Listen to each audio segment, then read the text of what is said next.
Good evening, everybody, and you're very welcome to this evening's lecture hosted online by the Central Library Ilac Centre. This is the fifth and final in the highly successful series on the history of retail in Dublin's North Inner Retail District. Tonight's speaker, who of course is very well known to many of you, is Dr. Mary Muldowney, who is Dublin City Council's Historian in Residence for the Central Area, and that includes the Central Library Ilac Centre, Charleville Mall and Phibsborough Libraries. The topic for tonight is the history of retail in Dublin City Centre, the Earl of Drogheda to Tony Gregory, 325 years of Moore Street's history. Questions can be submitted through the chat function and Mary will deal with them at the end of the lecture. I'll now hand over to Mary. Thank you, Mary. Thank you, Bernadette. And I don't seem to be coming up there. I don't know what that is. Anyway, I'll keep talking while everybody else is got their video shut off. I do hope that my arithmetic is correct and the 325 years. I began to think about it afterwards and I meant to check and didn't. But in any case, it is really, I'm doing something a bit unusual for me tonight in that I am going to quote quite extensively from a particular document that I came across when I started to research this. It's not something I would normally do. I usually try and bring in as many sources as possible, but you'll see why this appealed to me as I get through it. But I'll go back a little bit in the meantime. And looking back at 1661, as you do, when Henry Moore was made the first Earl of Drogheda. It was a reward for his family's loyalty to the royalist cause during the English Civil War and the period of Oliver Cromwell's Commonwealth. Moore began developing the land around St. Mary's Abbey, creating Drogheda Street in 1728, which eventually became O'Connell Street, and also calling other new streets after himself. The man obviously had a fairly hefty ego, so he named Earl Street, Henry Street and Moore Street directly after himself, and some of the other streets had connections with the various titles associated with his family. Now, the family motto that you can see here, I have to say, when I came across it first, I thought it might have been a bit of a joke because I really don't know what the Moore's head, and Moore with no E, has to do with either his achievements or his CV, because there didn't appear to be any record of him having been involved with Moors in Spain or elsewhere. So maybe it just was kind of a play on the name. But in any case, his motto, which you can see here, Fortis Cadere Cedere non potest, which I am reliably, I hope, informed by Google Translate. Seems that my Latin is almost non-existent after about 50 years in school. Anyway, it says, better to fall at the gates than surrendering them. And you can kind of get the message. And really, this makes them sound that the Moors like a fairly stubborn lot who believed in holding on to whatever property they had acquired by whatever means. The current Earl of Drogheda is the 12th in the line, so they would appear to have been fairly successful in regard to holding on to their property and holding on to their lives as well, because it isn't always the case with nobility as they like to think of themselves. Anyway, as I said, I couldn't find any explanation for the Moor's head or for the greyhounds, which are supporting the rest of the coat of arms. The family had adopted part of the lands of St. Mary's Abbey down in St. Mary's Abbey in Dublin as their city residence. But Henry Moore didn't really begin development work on the wider holdings on the north side of the Liffey until the early 18th century. The Moors seem to have made a habit of taking over former monasteries and turning them into fortresses, and then they were well able to defend their lands. And because they'd also been awarded hundreds and thousands of acres in Kildare and Louth, and there were former monasteries involved there as well. So a tough lot, and obviously fairly acquisitive. Now, the document I was talking about. The early history of Moore Street was outlined in this paper, which was first presented for the Old Dublin Society in 1971, and then in 1972 it was published by the Dublin Historical Record. I downloaded it from JSTOR, which is an online collection of papers and other fascinating pieces of information. You can get at it through Dublin City Library and Archives, but you have to go into the reading room. And unless you are a student with access through your college, you probably would have to pay to get it. But at the same time, there are libraries around the country that do have copies of the Dublin Historical Record, which is a fantastic publication, which has been going for years, run by the Old Dublin Society. Excuse me.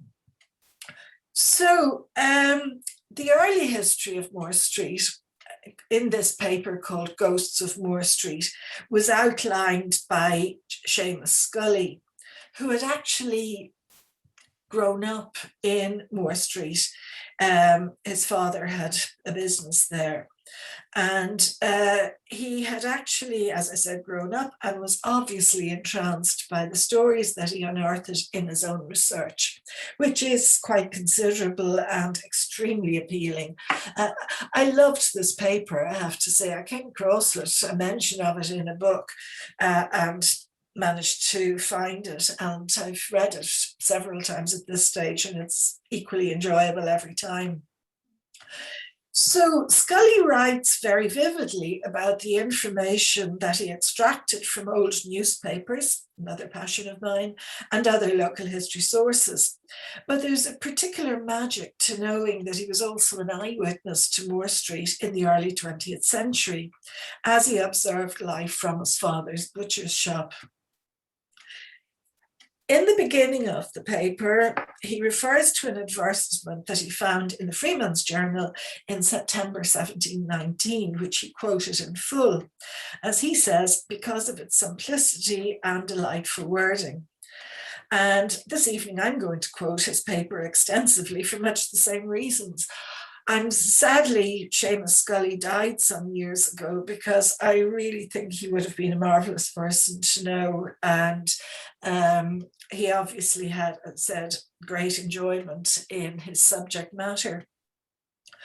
The newspaper advertisement in the Freeman's Journal was signed by a man called Benjamin Higgins. And he wrote, "John Lowry, my servant, left his service on Tuesday last without the least cause or provocation. As he was easy-tempered, it is supposed he was wheedled away by some evil-minded person.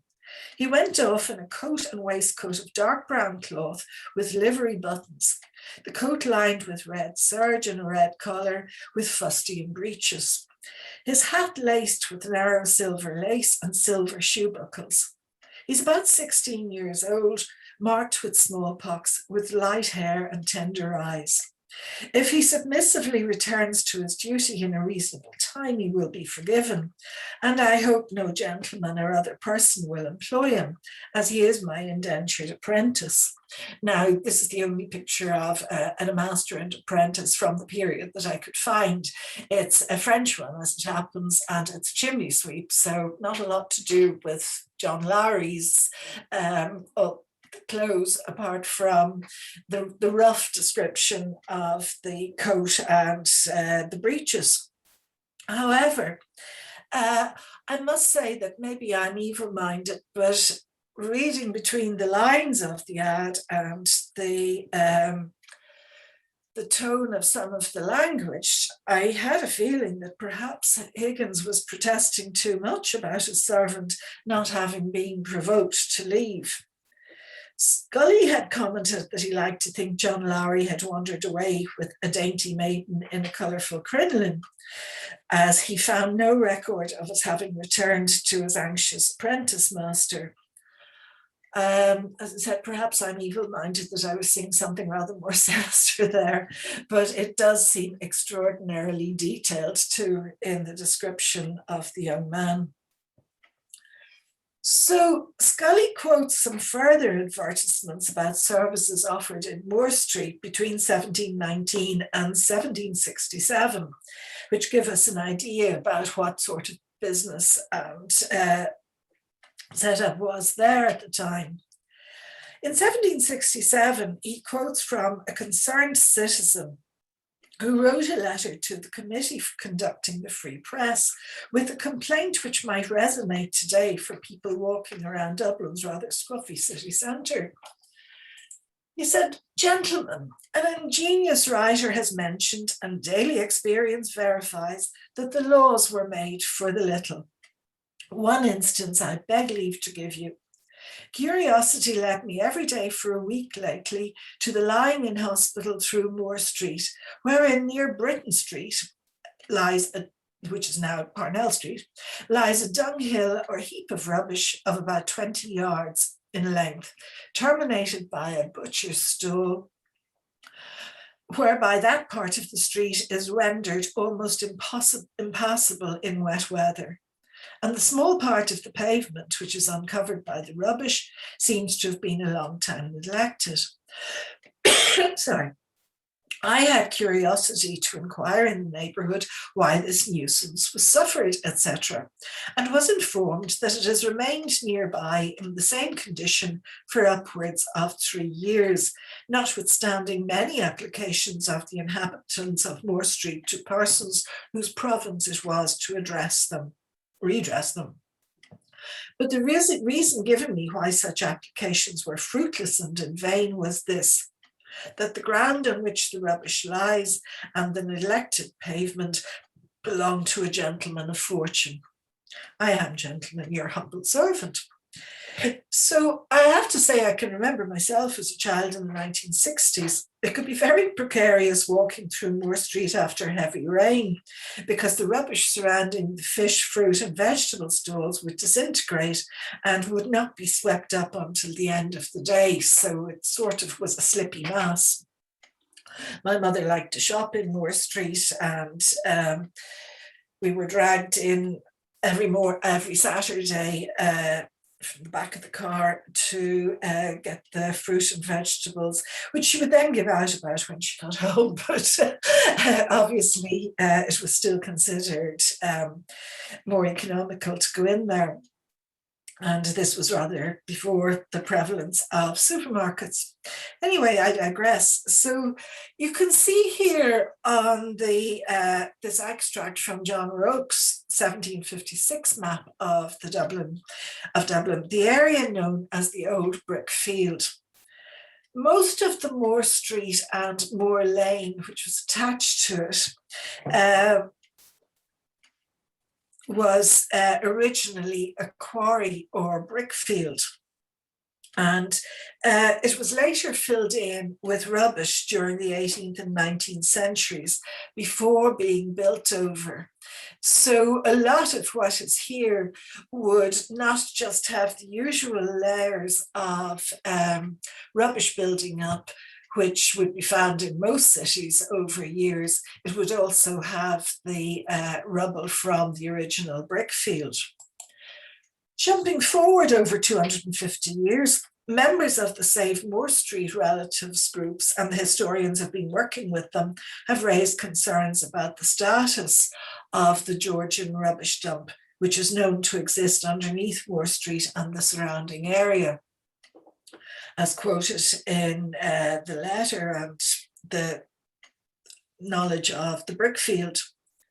Such dumps are classified as middens, and particularly according to one expert, the former Keeper of Antiquities of the National Museum of Ireland, Eamon Kelly, whom you see here, the site is said to be sitting on a great wealth of archaeological material. And there is concern that there's not much public knowledge about it, and failure by government agencies to refer to the material as midden, because that would give it protection as an archaeological source. And as we know, we have a habit in this country of building over things without really checking how valuable they would be to research.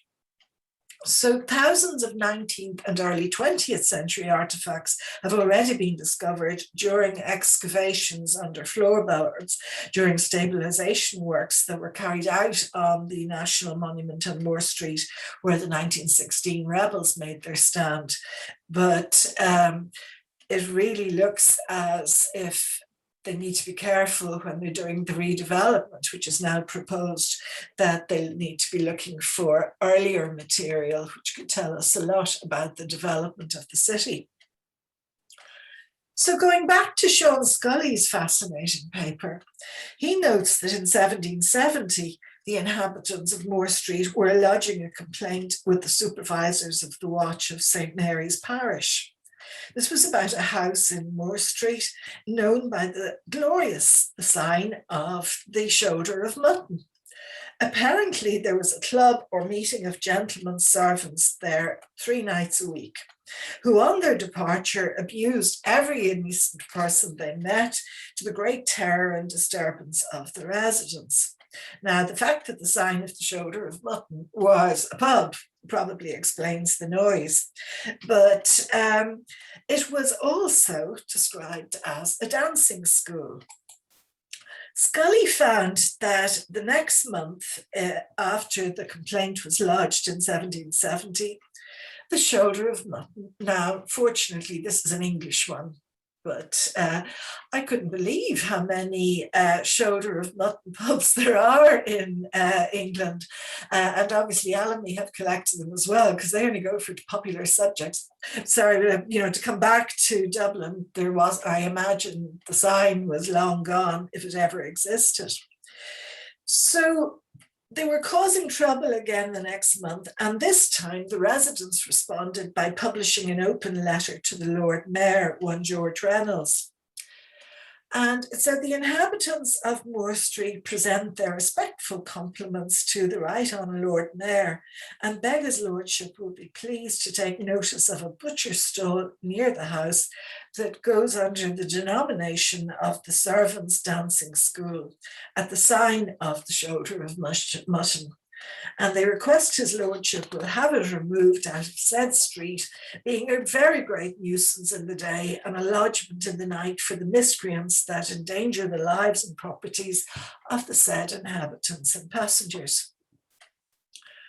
By the middle of the 18th century, Moore Street had been lined with small Georgian houses, and in the course of the 19th century, they began to be filled and to evolve into a network of shops and businesses, including street stalls. And this is where the market end of things started up. The street had gained a reputation by the mid-19th century for its poultry shops and butchers, while the stallholders mainly sold fruit and vegetables. Not all that different from today in some ways. In October 1894, the residents of Moore Street were complaining again, this time to Dublin Corporation, about the neglected condition of the road surface. They grumbled that the street is one of principal thoroughfares from Broadstone Station, but owing to the fact that it is so badly paved, the cab and car drivers of the city purposely avoid it. And the residents also considered that the electric light at present in Mary Street and Henry Street might be extended to Moore Street, when it was realised what an important thoroughfare and market Moore Street is. As a result of a deputation to the Paving and Lighting Committee of Dublin Corporation, work on installing electric light had commenced early in the following year, but there doesn't seem to have been any move on the repaving. Some of Scully's observations of the conditions in which people lived and worked in Moore Street in the middle decades of the century make fairly tough reading. He referred to the horrifying famine of 1847, when starvation stalked the land and thousands were dying by the roadside or fleeing from the plague in the coffin ships, which cast a shadow over the national mind, which flickers even in this generation. In this year in Moore Street, we find 62 shops, of which only 9 were butchers, but 41 of the others were dealing in food. At number 39 resided George Bonner, who was victualler to the Lord Lieutenant. In number 24 was John Bean, fishmonger to the same gentleman. William Hemming was at 41, a cheese and pickle and Italian merchant to His Excellency. Obviously, His Excellency managed to look after himself fairly well, or at least whoever was responsible for his food shopping did. Moore Market, which was described as now almost in shambles, had 13 shops, all dealing in food, 2 of which supplied His Excellency with fish. The present insignificant Riddles Row, which ran along the side parallel to Moore Street, had 27 houses which contained 32 butchers' shops or stalls, and Mr. John Ryan had number 1, had the honour of supplying meat to His Excellency. Now you see here George William Frederick Villiers, who was the 4th Earl of Clarendon and Lord Lieutenant of Ireland from May 1847 to March 1852. So he couldn't have been unaware of the absolute misery caused by the famine in 1847. There might have been some slight excuse earlier, maybe 1845 or 6, but in any case, he obviously didn't see any need to stint himself when it came to keeping a good table. Scully noted that in the Tom's Directory for 1895, the name of George Scully appeared for the first time, which was his father's butcher's shop at 31 Moore Street, which he said was destined to be his home for the 25 years covering the 1916 Rising, the Blackened Towns and the Civil War. He remembered that he had not really understood that his family was relatively well off, particularly compared to the conditions in which many of the traders were forced to live. And just you can see the area where they lived was on the corner of Moore Street and what is now Parnell Street, Great Britain Street. So he could see into Moore Street and both ways down Great Britain Street, because he tended to his family once a week or so after he'd had his bath in the tin bath in front of the fire. He was wrapped in a blanket and put in the window where he could watch the goings on, and it was one of his favourite occupations. However, he said, little did in my childish mind, in the midst of pampered comfort, as I watched the mothers load their unsold goods onto the battered, squeaking perambulators, realise, as they cautiously pushed them along, followed by their shivering children, the scanty meal that awaited them in their bleak Dominic Street homes. Once the stately residences of the wealthy, with their lofty rooms, decorated ceilings and delicate bossy fireplaces. Now the dismal draughty tenements, the tombs of Dublin's poor. And these are not the tenements on Dominic Street. I couldn't find a photograph, but the size of the buildings would have been similar. They were originally Georgian houses, and really you can see the sort of standard of living that people who lived in the Dominic Street tenements had to endure at that stage. As I said, as a child, he had watched events from the front window of his home. And here is his description of this is just another tenement to give you, I'm sure most of you will have seen the pictures from the inquiry into Dublin housing following the collapse of the tenements in Church Street in 1913, when photographs were taken of the conditions in which so many Dublin residents were living. Anyway, he remembered that from 55 years earlier, when he had been a child looking out his window, he recalled that for 7 days and nights in Dublin, there has been destruction, bloodshed, and death. It has been a continuous nightmare. The General Post Office is a blazing volcano. Henry Street is in flames and are consuming the houses in Moore Street, which is clouded in grimy, rank smoke. A British barricade had been mounted at the end of the street and stretches out into Britain Street, and with its heavy artillery has already played havoc with the buildings and taken many lives. It is almost beneath the window of number 31, where 3 little frightened boys, that's himself and his 2 brothers, are huddled in the corner of the room in fear of that window.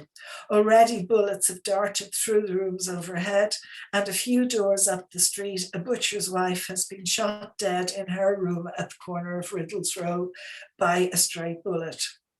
For nearly an hour, the street has been silent, a frightening silence. And now from their safe corner, the awe-stricken boys can see through that window a fluttering white flag with a red cross.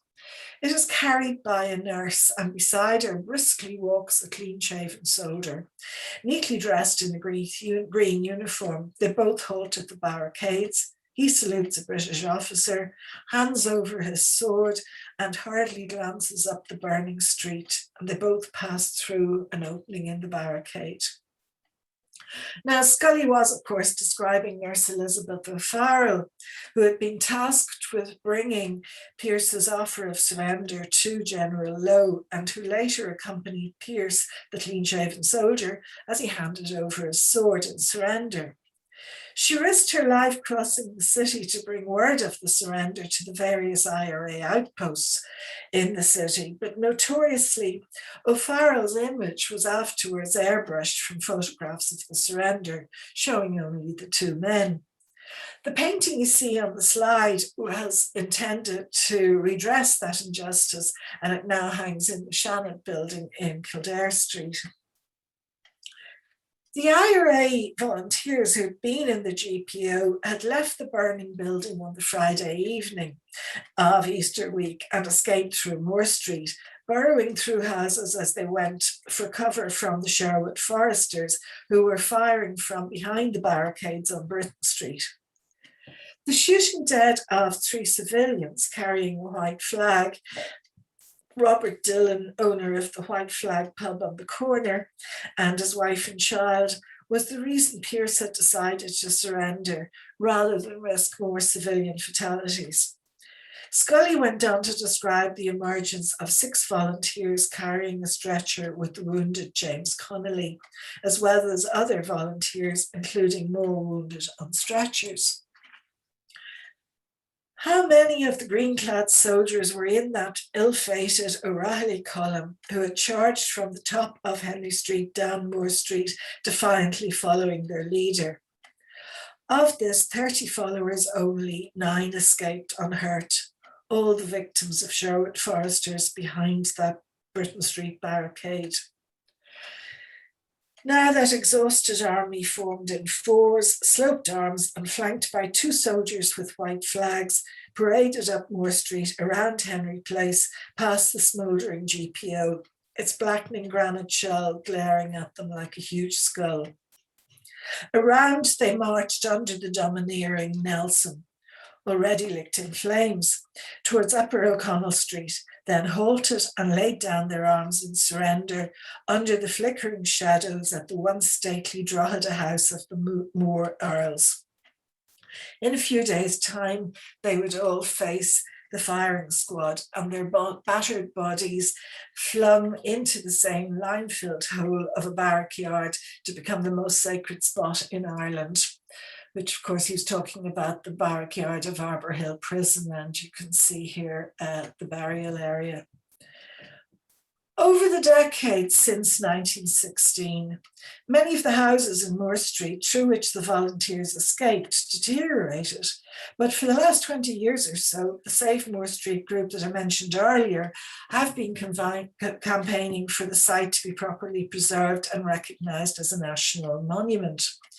This has now been done, although there was still some debate about what exactly should be preserved and should form part of the Heritage Centre that will be part of the redevelopment of the area. There's also debate among historians about which houses were in the escape route. The Save Moore Street group has now produced the free map that you see here that can be downloaded from the Moore Street Preservation Trust website and used during a self-guided walking tour of the area. And I have to say I was very impressed by this, and of course it is free to download. And there's a lot of information. It's not just a very basic map. There's lots of different pages that show the progress of what happened in 1916. However, despite all of this, in the early 1970s, the development of the Ilac shopping centre was facilitated by the demolition in 1968 of almost one whole side of Moore Street. This demolition wiped out almost a whole side of the market area, the Rotunda Market, Taft's Market, the Norfolk Market, Anglesey Market, and the Moore Street Market. The clearance of the old markets had been planned since the 1930s, and in the late 1950s, Dublin Corporation employed an American consultant, Professor Abraham, to advise on the development of the area. He recommended the construction of a shopping centre and a parking area. Not only did whole streets disappear to provide for this, but so did some perfectly viable 20th century buildings. The original plan was to have 400,000 square feet of retail, 300,000 square feet of offices in two 14-storey blocks, a car park with 1,000 spaces, a 240-bedroom hotel, and cinemas, a theatre, restaurants, and bars. After the corporation partnered with Irish Life Assurance, the plan was reduced considerably to provide only 200,000 square feet of shops, car parking, and the small central library in a brutalist box design. What you can see here is Moore Street and some of the stalls in the 1960s before the demolition started. While the centre image here is one of the proposals for the use of the site, which was never built. It was considerably reduced, as I said. The image is from the Archaeology website and is clear from the caption to the photograph and various comments to the discussion forum on the site that opinions on the Ilac, as we know it now, as it emerged in 1980, were united in disdain for the building. The bottom image is of Denmark House, which was one of the casualties of the Ilac development. Now, the corporation had not just agreed to the demolition of most of the markets area, but they had run a campaign in 1959 to persuade the Moore Street traders to modernise their stalls. You can see here a corporation official looking rather embarrassed, I think, but maybe I'm just extrapolating from the awful sign. Anyway, these are some of the stalls, and certainly they were probably not up to the best hygienic standards and wouldn't have passed EU inspection. But what is clear as well that the traders were being very much patronized by the corporation. So protect your customers, sell only clean food suggests that they were responsible for any shortcomings in terms of the facilities. The new modernized stall, which looks extremely small if you look at what was being asked to replace, didn't impress most of the Moore Street traders, or indeed their customers, many of whom had been shopping on the street for decades. Many of the shops on the street had also been there, such as Plunkett's Butchers, which was one of the buildings which had been tunnelled through by the IRA during the 1916 Rising. And I think is still there. I haven't actually been down that way for a good while. The lockdown has rather kept people from wandering around the city to the same extent as they might have done. So there were repeated efforts by the city council to take the traders off the street from the really ever so often, from the 30s, they were making suggestions, but it began to get a bit more pointed from the end of the 1960s on. And then into the 1970s, when the Ilac Centre was under construction. There you see Plunkett's, which in the 1970s, but as I said, I think it's still there. So in August 1974, staff and postgraduate students from UCD and Bolton Street School of Architecture produced a report, which is mentioned here in the story, which showed that the new development threatened not only the street traders, but the shopkeepers as well.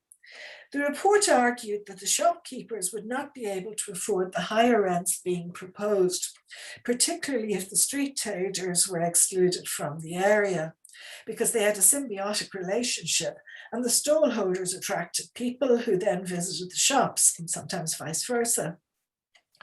The report also pointed out that the majority of businesses in the street, whether stalls or shops, were small enterprises with small staffs in each one, but overall about 500 jobs would be at stake.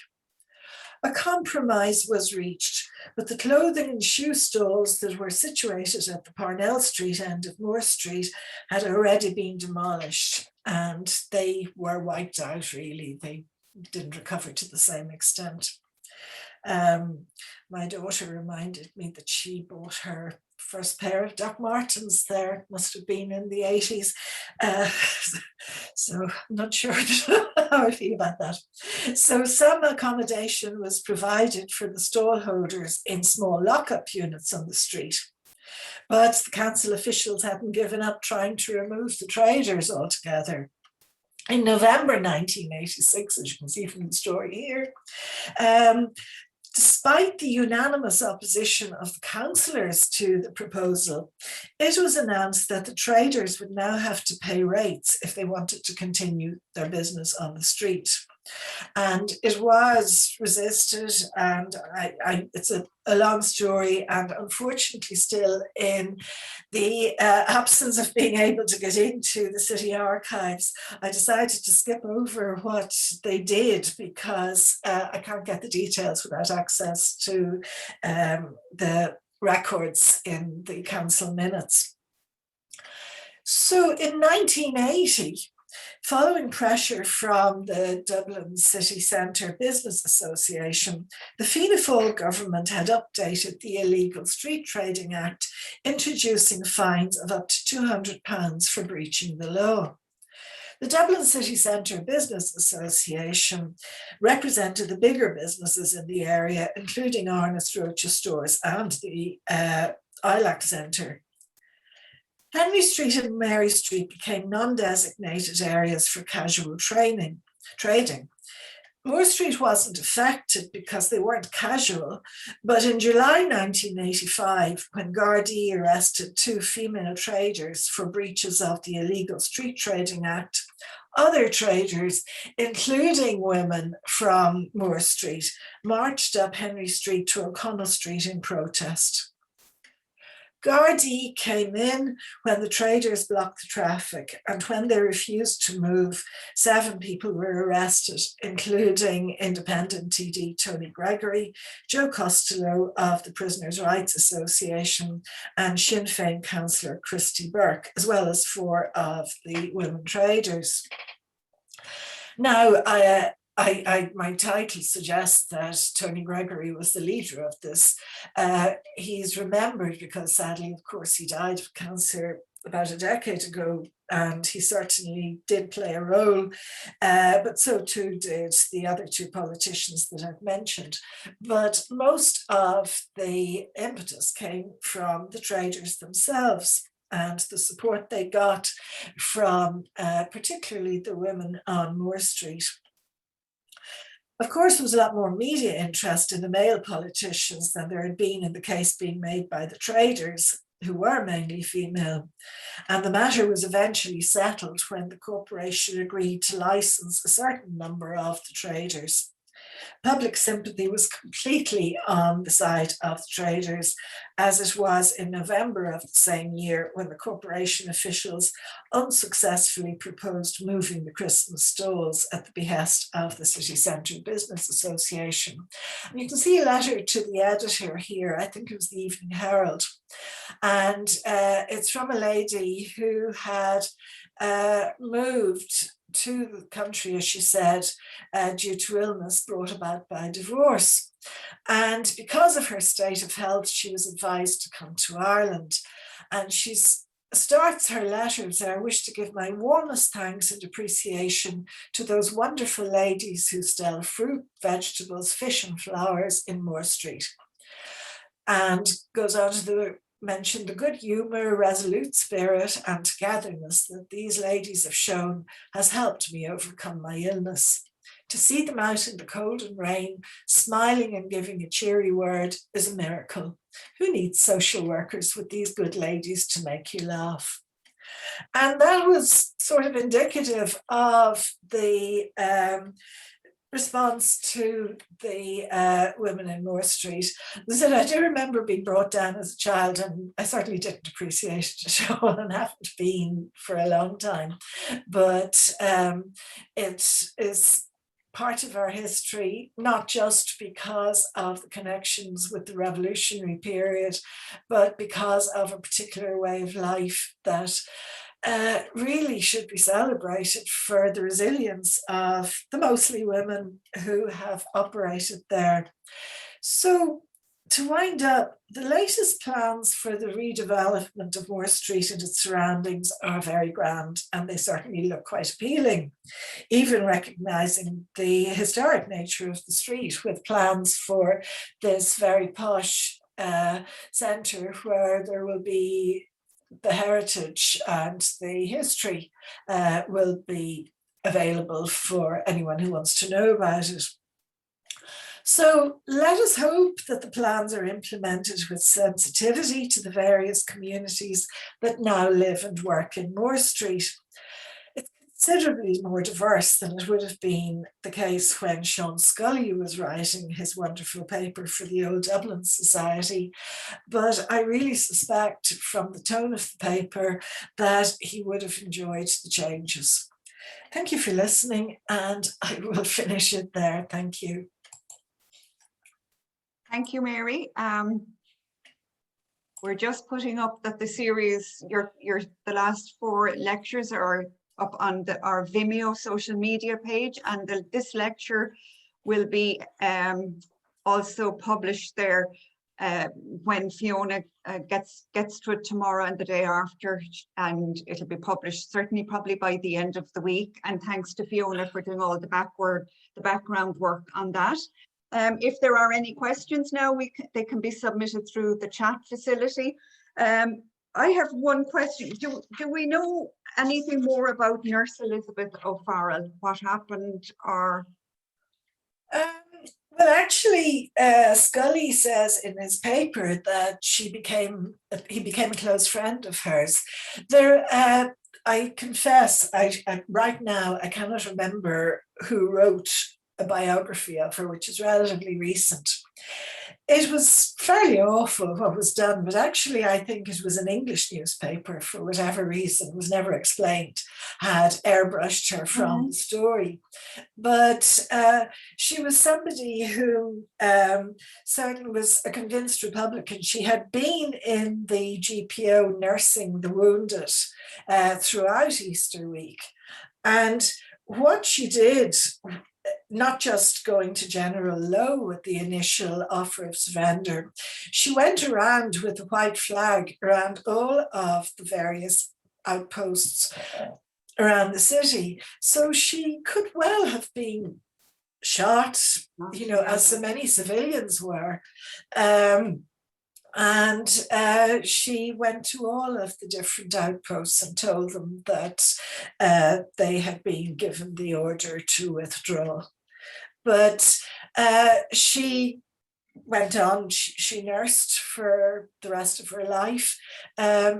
She was very close friends with another one of the women who had been in the GPO, and they seem to have lived together for the rest of their life. So obviously, you know, they would have had a great deal in common.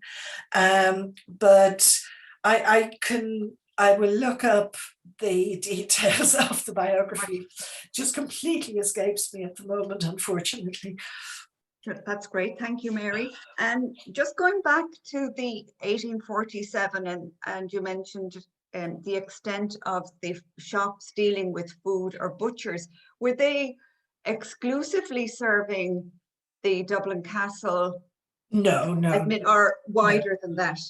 Oh, it would have been much wider than that, but they were, the fact that they sort of could have said they were by appointment to the Lord Lieutenant would have probably added to their prestige and their customer base. It's very strange, because when you look at Henry Street, for instance, Arnott's set up in Henry Street in the mid 1840s. The famine was at its height, and they had to buy extra premises to cope with the strength of their business. So clearly there were elements of Dublin society, not just the Dublin Castle crowd. It would have been people with incomes who were either blissfully ignorant or just willfully ignorant of what was going on outside the city. They couldn't, you know, it seems hard to believe that they wouldn't have been aware, but it was just that Villiers' shopping lists, as unearthed by Sean Scully, are a fascinating insight into a mindset. Yes. So, and Sean Scully himself, was he? I mean, he was a historian, a local an interest in history.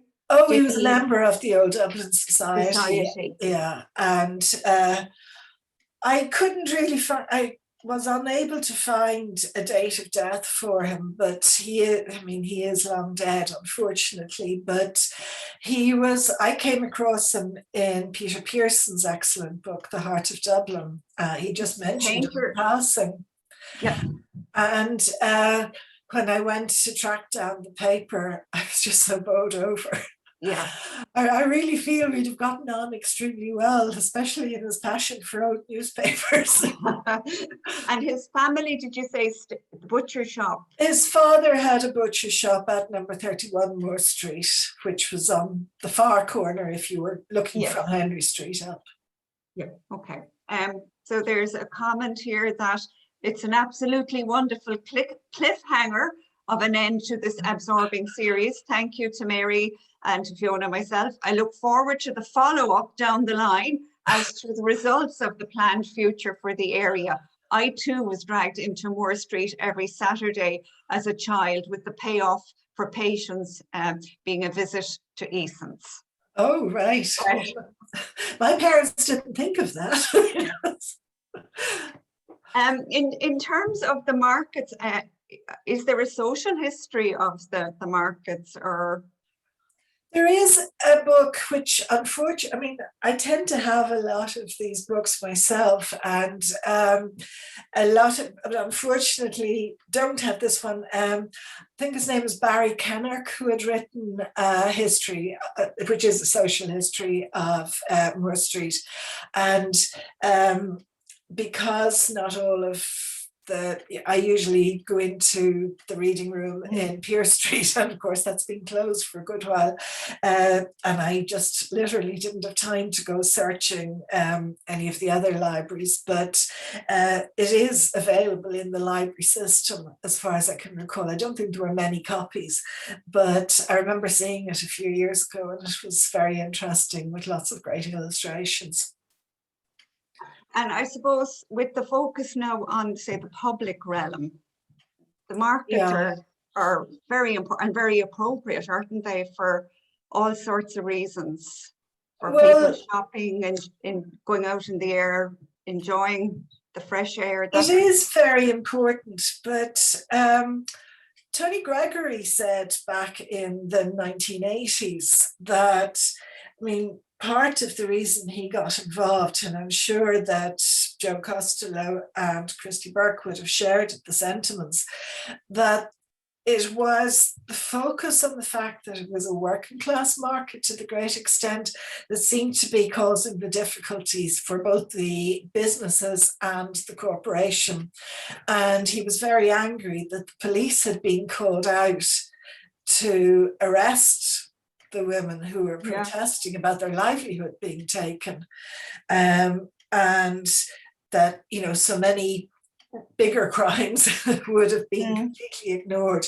So he saw it as a class issue, and I would totally agree with that assessment of it, because a lot, you know, without wanting to generalize, but a lot of the newer markets are very middle class, very pricey, and they're not really how Moore Street and some of the other, you know, Cumberland Street and others evolved. They were a source of cheaper shopping for people who had very low incomes. They were also handy because you didn't have to travel very far to get to them. And I think it's very important that, for instance, the fruit and vegetable market in Smithfield, and you know, that most of it's been dismantled, but that it's not sent way out to the outside of the M50 or whatever, because you lose a lot of the living parameters of a city. You know, continental cities understand this really well. And I think we need to remind ourselves of the lessons. It's lovely having flash buildings and everything, you know, and definitely I would be totally in favor of doing away with rubbish. But we also need to remember that we value what we had in the past as well. And there are ways of doing that that are not exclusive. Yeah. And Mary, was it seen like from the businesses, was it seen as competition, or? I think it was seen as nuisance.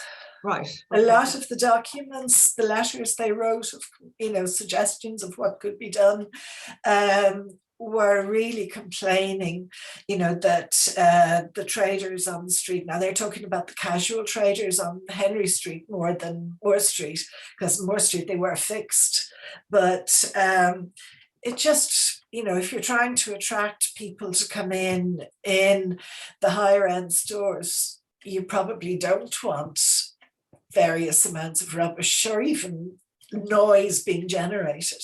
And there have been various attempts over the years to do away with the casual traders simply because of the business associations. And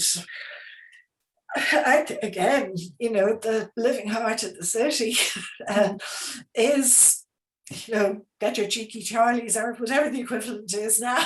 You know, that's going back many years to my childhood, but you know, that there's a compromise that can be reached, and we do run the risk of throwing the baby out with the bathwater if we're trying to be too advanced and even clinical to some extent about how retail is presented. But you said there was a mutual relationship benefit between, they say, butchers and the street. Oh yeah, the smaller shops shops. on Moore Street. There was definitely a close connection there. And I'd say there still is. There, you know, a lot of businesses would have changed. A lot of phone shops, for instance, even Sean Scully wouldn't have thought of back in the 1970s. But, you know, whatever it is, there's a vibrant community there. And it needs to be protected. So I think there would be no loss at all to lose the outside of the Ilac. It has been refurbished now inside, and it's a lot more attractive than it used to be. But it's probably it is too late to start putting things back. But I was very excited when I thought the library was moving up to Parnell Square. So it's a bit of a disappointment to know it's been postponed fairly indefinitely. No, it's to go ahead. And I saw it was mentioned that the redevelopment of the Parnell Square is mentioned as a very positive for the North Inner City area. No, the plans they are moving ahead, and there was some funding in the urban regeneration. That's good. That's going to be used for the library, and also I believe for some of the public realm, and if I'm not mistaken, the markets, Smithville markets. That's kind of a legacy or a learning from COVID. Yeah. So yeah. So definitely it's very much on the agenda. The library, even for all sorts of reasons, to have a world-class library in Dublin, but it'll bring other benefits as well. Well, it's absolutely essential. I mean, not to say that the Central Library isn't currently world-class, yes, but it needs more space, apart from anything else, and greater resources. From a building and I suppose a space and an urban space point of view, that there's also, that a library now, even compared to 1986 when it opened, the technology and everything else has transformed libraries. It is very important to be able to keep up with that. And if it's not in the centre of our capital city, where better? Where is it going to be, and have its own presence, I suppose, and its own sort of identity? I think so. When you look at what they did in Dunleary with, I know, a controversial building, but it's very much of the space of the area. Yes. And I think we need to be doing something like that too, though Parnell Square would be an appropriate home. It would, and it's on a different scale and a different scale and I suppose design. Yeah. If anybody else would like to submit a question, there's one here. When my children were little, I loved bringing them to Smithville to learn how to pick and choose fruit and veg. It was the nearest thing to understanding where food comes from. I agree the mainly middle-class markets which abound nowadays, as in they are not actually marketplaces which are financially beneficial to the low-paid populace, which is the point you were making, Mary. Yeah, so, the city has to change, it evolves, but I don't like the idea of tossing everything out. We need to value what was of importance to the citizens over the years. And of course, one way we can do that is through libraries full of books about local history. So if there aren't any more questions there, I would just like to thank Mary again for this really, really important series. And it began in the dark. The first one was in the darker days of February. So it is nice to look out and to see the nice evenings, but also that things have improved regarding the public health situation. I'd like to thank the members of the public who came for all 5 or 1 or 2, but showed consistently their interest in this. I suppose the city belongs to everybody. People feel an association, a memory, a particular fondness for it. Whether you're from Dublin or from the country, we've all visited or associated the city and the stores with particular events. Will we be doing a similar series on the south of the river stores? That's not one for us because we're the north inner city. And my area is Dublin Central, which is on the north side as well. Yeah, so it's on the north side. But I'm happy to say that Mary has agreed to do a lecture under the auspices of the Dublin Festival of History in the autumn at the topic. I don't know if you want to say anything about that, or will we wait until it's I think we better wait till it's formalised because it's being run by the Dublin City Council Culture Company, and they make the final decision on what's accepted or not. So for that reason, we'll wait and see, but it should be published. The programme should be published probably in August, I think late August, early September. Thereabouts, yeah. And it'll be mainly online again. Online. And then after that, it would be down to Mary. We would love to have Mary every month if we could, but she has other commitments with other libraries, but we can see later in the autumn, perhaps, if we can offer another topic or talk by Mary. I'd also like to thank Fiona, who does such excellent work behind the scenes, organising the event, promoting the event, making sure everything works spot on, which it does. And again, thank you, Fiona. So I suppose until we see you again, we'd like to wish you well and take care and have a good evening. I'm going to end the meeting now. Thank you for coming. Thank you. Bye. Good night and bye-bye.